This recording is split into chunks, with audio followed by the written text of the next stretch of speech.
In the quiet town of Plainfield, Wisconsin, the world first learned of a man whose name would become synonymous with macabre fascination, Ed Gein.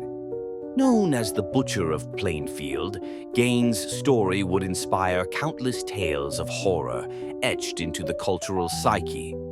But who was Ed Gein, and what drove him to commit his horrifying acts? Born in 1906, Gein was raised in isolation on a remote farm with his domineering mother, Augusta, and older brother, Henry.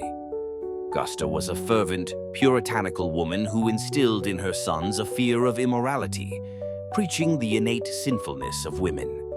The father, an alcoholic, was largely absent, leaving Augusta's voice the only guiding force. This upbringing, steeped in repression and fear, may have sown the seeds for Gein's future actions.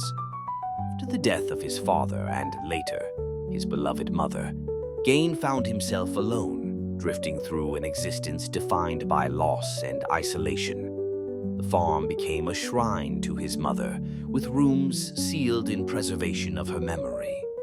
It was in this solitude that Gein's morbid obsessions began to take form. Fascinated by tales of death and decay, he turned to grave robbing, fabricating gruesome artifacts from human remains. This fascination went unnoticed until 1957, when the disappearance of a local hardware store owner led police to Gein's doorstep. What they discovered would shock the nation. Inside his farmhouse, authorities found an array of macabre discoveries: furniture upholstered in human skin, masks made from faces, and a suit crafted to resemble a woman.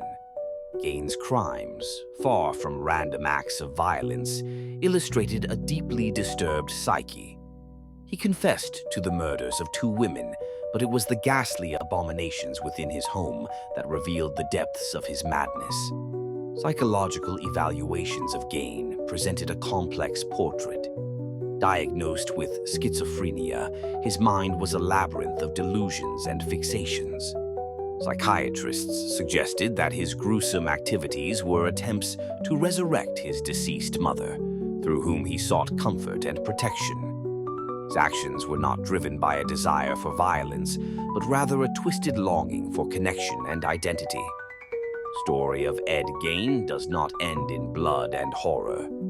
Instead, it prompts us to question the nature of mental illness and the capacity for empathy within the human condition. Was Gein the product of an abusive environment, his heinous acts the tragic result of untreated psychological afflictions? Or was he simply the embodiment of darkness within? These questions challenge us to reflect on the fine line between nurture and nature, sanity and madness. In the years following his arrest, Gein was declared unfit for trial and spent the remainder of his life in a mental institution. His legacy endures, haunting the corridors of popular culture, reminding us of the intricate complexities of the human mind. As we ponder the dark allure of Ed Gein's story, we are compelled to explore the enigmatic depths of psychology, ever vigilant in our search for understanding amidst the shadows of the human soul. Subscribe to keep up with all our latest videos.